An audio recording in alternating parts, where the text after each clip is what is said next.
Hey guys, what's up? It's NihonTiger, and welcome back to NihonTiger on NeoCraft. This is episode number 45 for those of you who don't get what I was saying there. And they are talking about the PlayStation 4 conference, was just on stream, and it was somewhat underwhelming. Not gonna lie. Some impressive tech stuff, but games, not really. They didn't really announce too much, so yeah, we'll see how it goes. We'll see how E3 goes. Sounds like there's going to be some announcements, but here we go. And we are back here in Priest Town, and we're working on the good old, oh gosh, pub. Yes. So I just wanted to show off real quick. I did come up with a couple things I wanted to give you a little bit of progress update on, because I did these off camera. It took me about 20 minutes to do. I didn't want to record all of it. It's rather boring, and I was kind of watching the PS4 or listening to the PS4 live stream in the background. So we have put a second floor on here, and we've also set up some booths with tables. I can't pronounce booth apparently, and yeah, we are gonna work on the second floor today. So let's go head on upstairs. Charlie is on, so it's gonna be permanent daytime because that's how he likes it apparently. So what I was thinking was we would kind of leave this, maybe leave this exposed and have it kind of a recessed second floor where it's in a little bit, and then the overhang is here and it hangs out along this edge. So I thought that would look pretty cool. But yeah, I haven't put out an episode of the series in a little bit. I've been a little bit busy, had some real life stuff come up. Not anything bad, mind you, but you know, I get busy. I have obviously I have a real life job and everything to tend to, so I had to deal with that lately. My blogging stuff has kept me busy as well, so that's another thing I've had to do. So let's see, I kind of want to make this like 5, put one there, and have these be windows. And this is 1, 2. We'll do the same thing here. This will be like rooms up here. 2, 3, boop, like that. Yeah, how about I just... Oh. I am out of spruce logs. Planks. Not logs. I have plenty of logs. I need more planks. So, maybe like that. And then...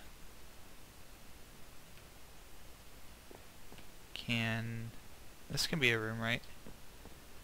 Can I... do that? And then this won't have an entrance. Can I put a block there? Is this gonna work? Yeah, it'll work. That'll be fine. Okay, I have enough head clearance. Good. So, then I can... Where's my X? Hello, X. Let me X you a question. That's terrible. I'm sorry. But this will be a door. And 1, 2, 3. 2, 3. Actually, no, that's not what I want to do. I wanted to do like that, and then that, and then that. Okay, that'll work.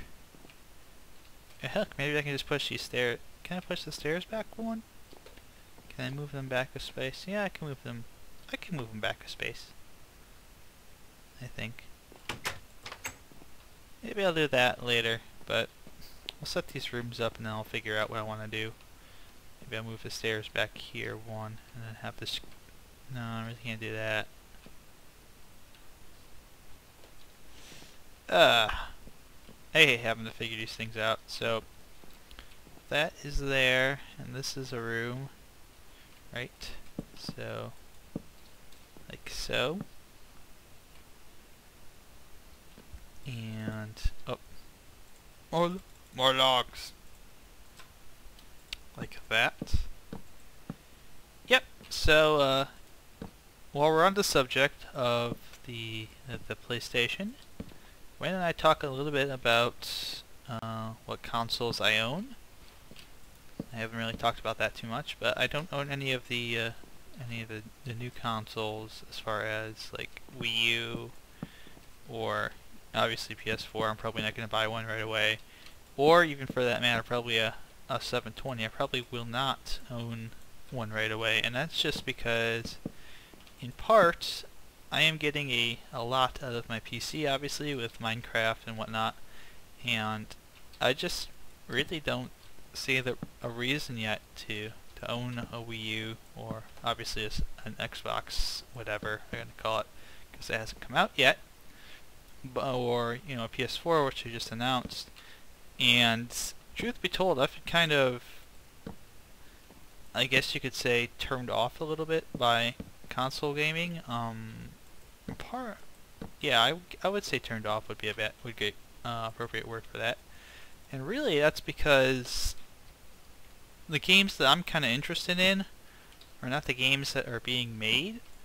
Like, there's not a lot of racing games anymore, and that's kind of a bummer. Not gonna lie. I like me some racing games. Most of them are now on the PC. So, unfortunately, because of that, my interests have kind of shifted a little bit, and I'm not as big of a... I don't want to do this. Oop, no. Oh, I'm trying to think here. I'm trying to think and talk at the same time.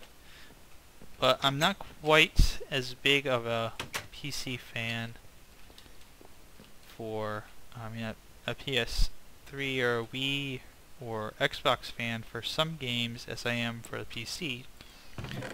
And there's a little bit of that being natural.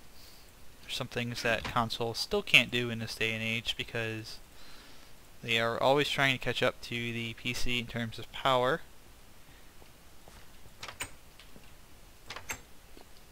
So they can't run everything at super awesome, super-duper graphics all the time. And this is kind of a bland wall. I don't really like that so much. I don't know what to do. Yeah, I'll leave that window there. Must be a weird window. But it's a thing where I try to think about what games I've played on the console that I really like that I can't play on the PC, and the list is really short because a lot of them are just games I can't get on a PC. Like NHL 11, I can't get that on a PC because, or not NHL 11, NHL 13. I'm thinking NHL 11 because that's the first one I played in a while. And then I didn't play 12. I played 13. And unfortunately, EA is no longer interested in making sports games for anyone who owns a PC. It's like the last version of Madden you can get is like Madden 05 or something stupid like that. Stupid EA. Oh, ran out of glass paint. I have to go make some more. But if you want a sports game, you have to go on the console now, because you can't get a sports game on a PC anymore because apparently they weren't selling really well. But on top of that, I guess part of it's probably also because it's harder to control things, and that's a real big issue that a lot of people have with the modern gaming market, is there's a lot of control involved. A lot of people who are trying to, well, I wouldn't say a lot of people, but a lot of companies that are trying to kind of create this walled, I guess you could call it a walled garden experience. But, you know, like kind of like the Apple experience, where if you want to put something on an Apple iPhone or iPad or whatnot, the only way you can do that is to go through Apple. You have to go through their store. Maybe I'll put a... Oh, that really broke. Crap. But if you want to go through Apple to get like an iPhone app on there, you have to go through the Apple Store. You can't just throw it up there. There's all kinds of standards they have, which on one hand it's alright, because it keeps bad things from showing up on there, but on the other hand, if Apple says, hey, we don't want to have product X on there because it's too close to being close to one of our products, and we want to force people into possibly having to go and buy, you know, let's say iMovie or something. Let's say there's some iMovie app that Apple makes. You say, oh, you can now make you know, movies on your phone, and someone says, hey, we came up with an app 2 years ago that was like that, but you blocked us on the store. In fact, the coding, no, like I said, coding was a little similar, because that sounds more like piracy and stealing than actual that, you know, just rejection. But it's a thing where you can, if you have a closed garden environment, like if Minecraft, or like some people call, I think it was walled garden, I think is the way to say it, like a closed door, walled garden, closed garden, whatever kind of environment. You can control all the content that's on your game, and you can keep things that you don't want on off there, which is good, but you can also keep things that, you know, maybe they're not necessarily bad, but you don't want them because they offer something that's a challenge or a threat to whatever you're doing. You want to keep people corralled into... That was weird, I just kind of couldn't run for a second. But you want to kind of keep people corralled into doing what you want to do, playing by your specific rules, and if they don't like those rules, then too bad, because they don't have a choice. And really, I kind of see a lot of companies who are going with the console, especially those in the console business, are very much kind of proponents of that closed-in philosophy where everything must be handled by us, must be controlled by us, and if you try and step outside the lines, we will bury you, to borrow a quote from Nikita Khrushchev. Which is actually a misquote, but it's neither here nor there, because it's not really relevant to the discussion. But the whole closed garden thing, or like walled garden thing, I'm talking about Jeff Keighley, the Rito spoke. But yeah, I'm not really too much of a fan of the whole closed.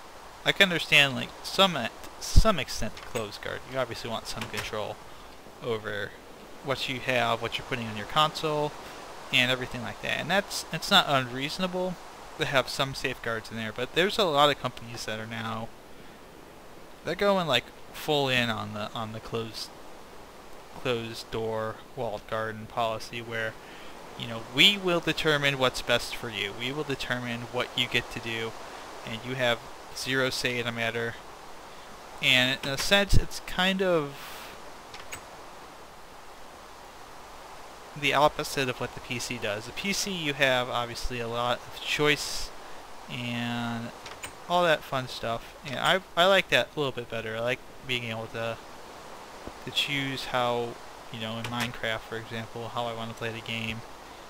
And if I want to play with certain mods, Mojang is okay with that. If I want to play Feed the Beast, Mojang is okay with that.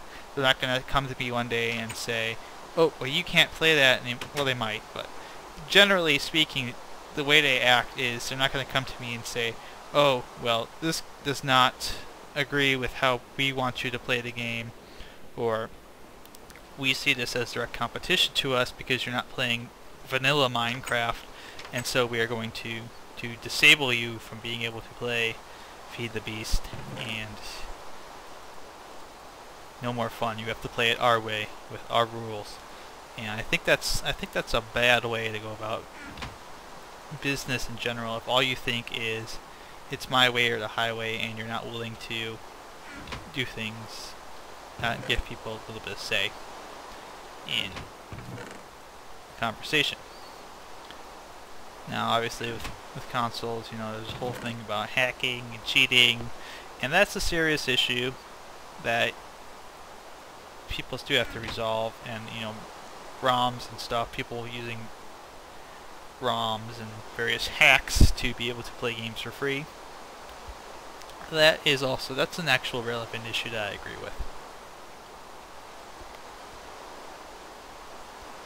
But in general, I'm not really a fan of console gaming so much anymore, because I feel like I'm really kind of pigeonholed into doing things, and I also feel like I'm being kind of nickel and dimed to death, especially the 360, especially with that Xbox Gold and the price hikes that have happened recently with that.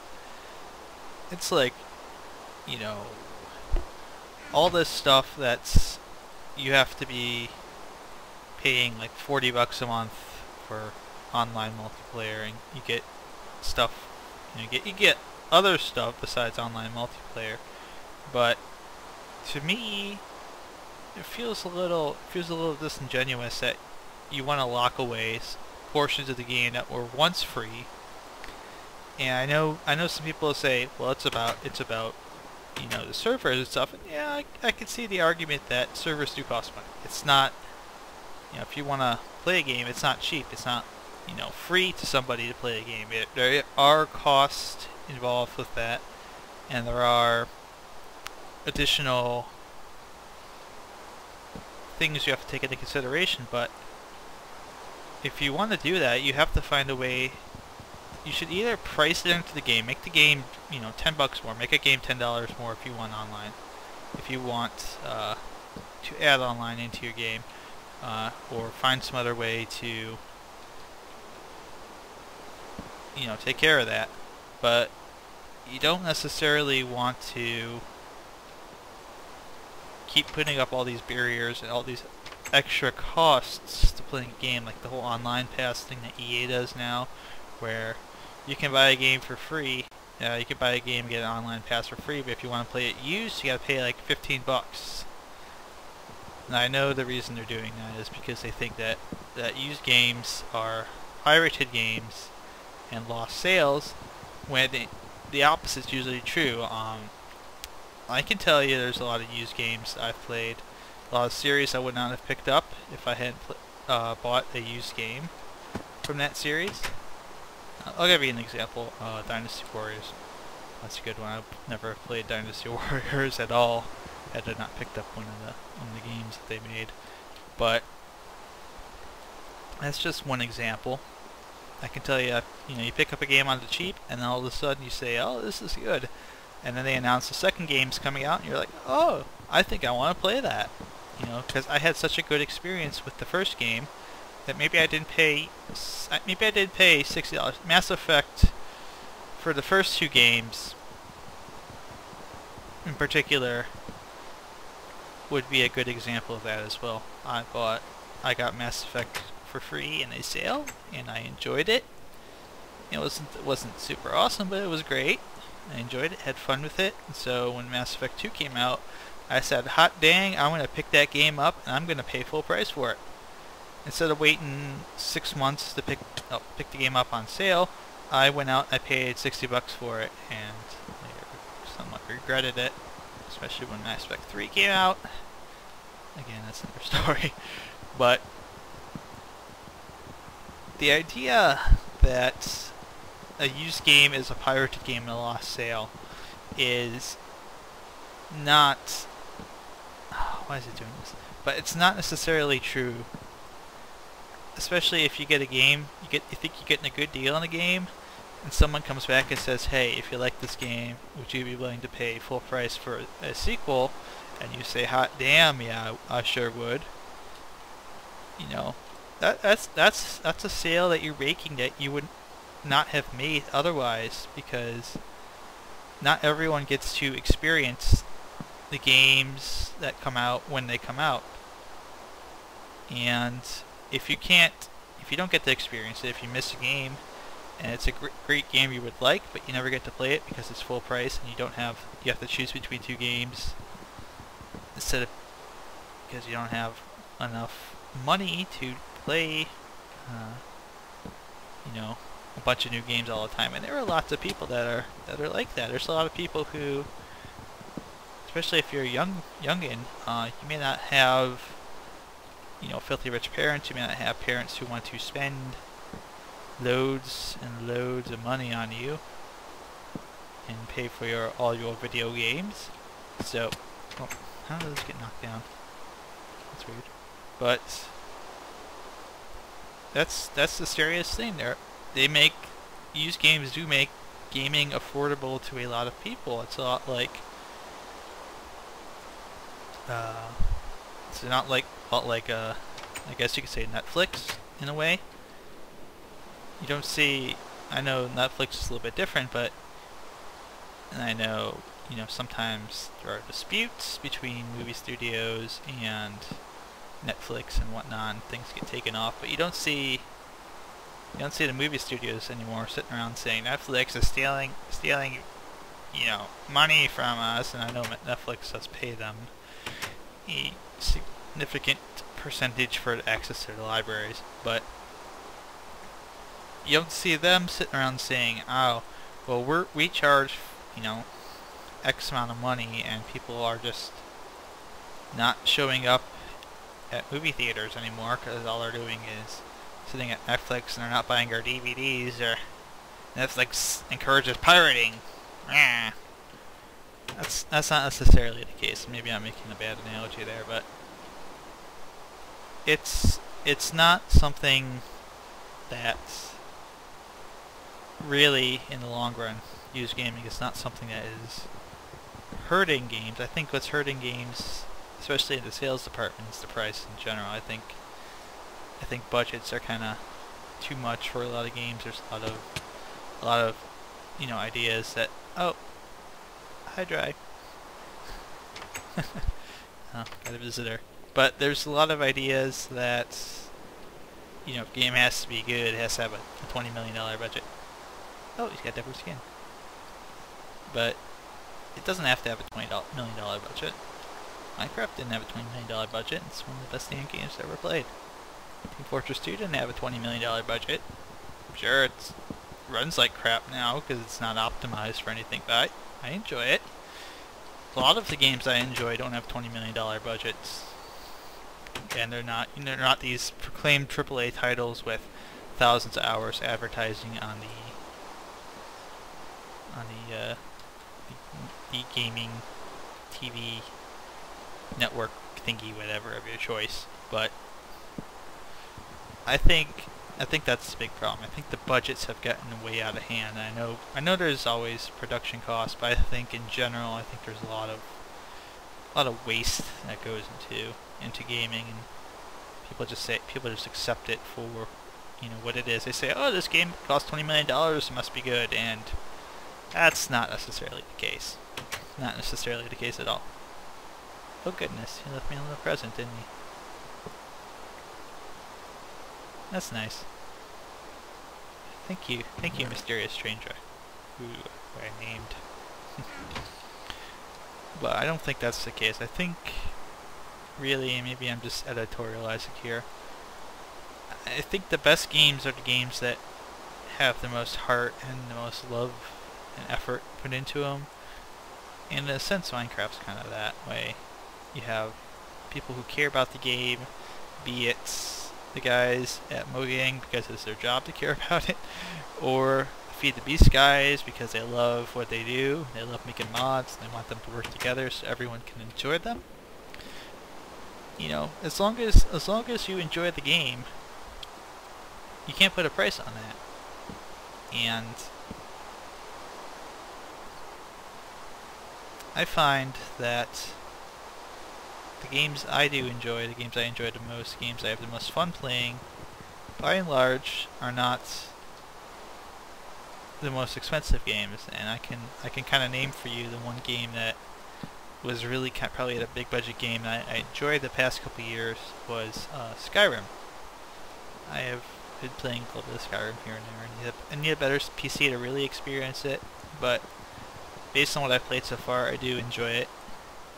And I guess I enjoyed New Vegas as well. That would probably be number 2 on the list of big budget games I enjoyed. Oh. But yeah, it takes a little bit for me to enjoy a game, and I do feel like, in a way, people are looking at budgets. They look at, on consoles, they look at the power of the console, and they say, well, it has 1,000 teraflops of RAM storage, and therefore it must be great. Or, the GPU can do 60,000 calculations per millisecond, and therefore it must be the greatest console ever made, because raw numbers. I can tell you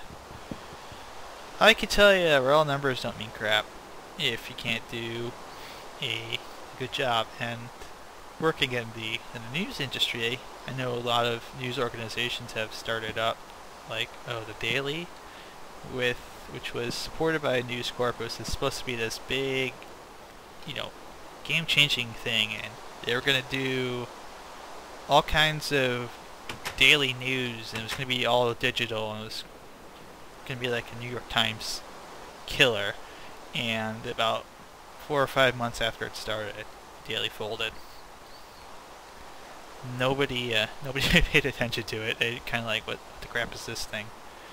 Why should I care about it? And they didn't make the case. They didn't make the case to care about it. And really, despite all the technology that's on there, the big thing that the consoles have to do, from the Wii U and the Xbox Kabillion and the PlayStation 4, what they have to do this generation, I think, to get people to like their games. I talked about this a little bit with Charlie before we started, and he said that we're talking in chat, and he said that we don't, you have to kind of steer away from the mobile experience on the consoles, and maybe, yeah, that's probably a good idea. But I think more so, you have to remember that people play games as an escape. They play them to have fun. They play them to do stuff that they're not doing in real life. Like, I am not building a pub right now in real life. I am working a lot. I am not going around and adventuring and exploring because that costs gas and time I don't have. I am doing that in Minecraft, and I think that's the thing that a lot of game companies really forget. Maybe that's why a lot of people said, well, Minecraft is taking off. Why is it taking off so much? But the answer was, I think, because it kind of got down back to the basics. And the basics are, for any good game, is that it must be fun. It doesn't have to have a good story. Minecraft doesn't even have a story. It must be fun, and I think part of it too is it has to be kind of easy to play. You can't really give people a super complex game. You have to not give them full choice, because as soon as you give them full choice, and as soon as you tell them that you can do whatever you want, you get anarchy. So, in a sense, Minecraft, there's a little bit of anarchy in Minecraft, but like Team Fortress 2, you do have limited choices, and you can't just run out and do whatever you want. But you have limited choices if you're playing it vanilla, and likewise, Minecraft, you have limited. What are you talking about? Yeah, what are you talking about? The fact that it's rather black and white when it comes to Nintendo, and that's maybe another topic for another video. It's a GAF thing. But yeah, I think really, I'm gonna put a roof on this and then shut up and finish the video, because it's pretty close to being a half hour already. Oh, so yeah, I think, or if I had a wish, I wish that people wouldn't be happy with the whole closed door policy that a lot of companies are having with their consoles, that they wouldn't just take it. And I mean in general, I don't mean the hardcore people who are already vocal about this kind of stuff. I mean everyone in general, because they're going to get a pass from a lot of people. A lot of people are going to say, oh, this is the greatest thing ever.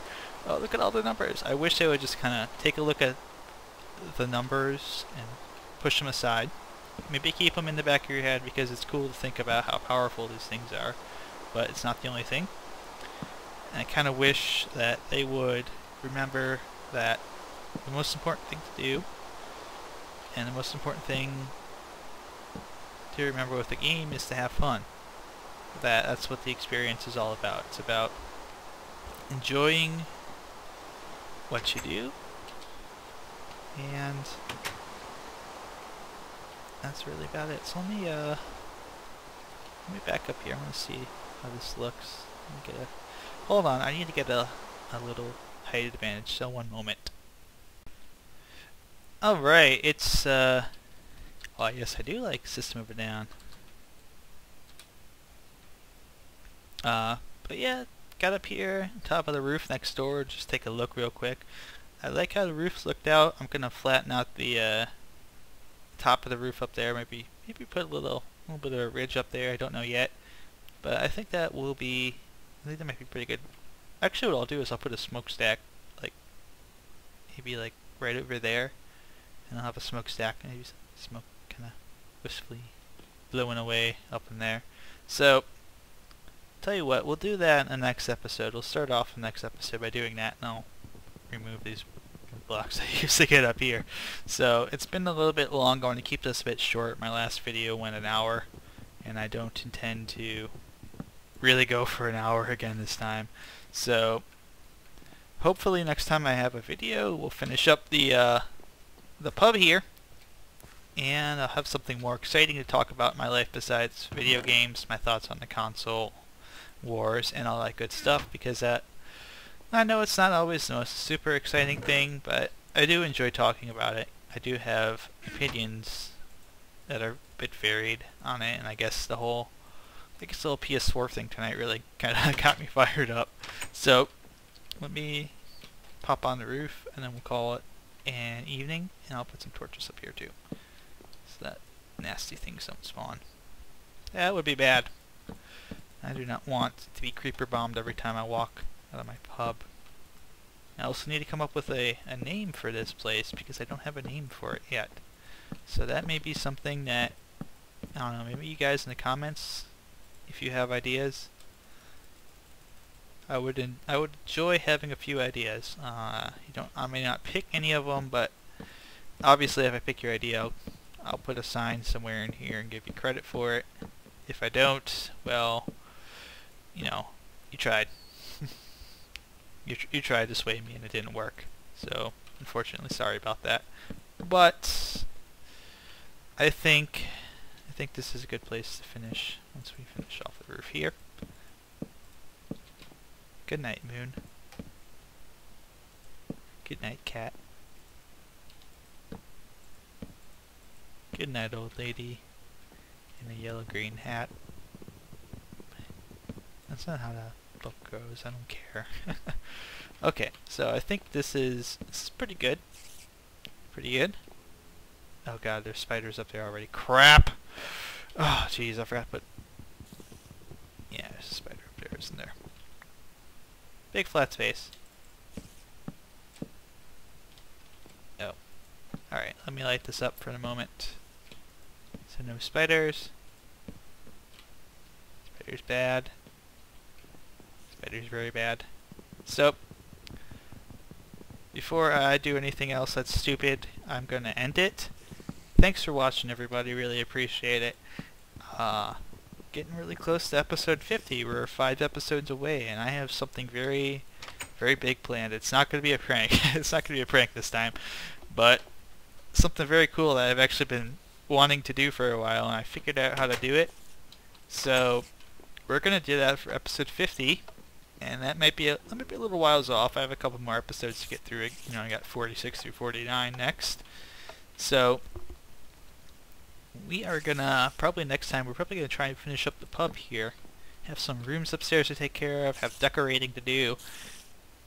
Getting close to being done. Getting close to being ready to open up. So as always, thanks for watching. Good luck. Good mining. Have fun, and I'll see you guys in the next video.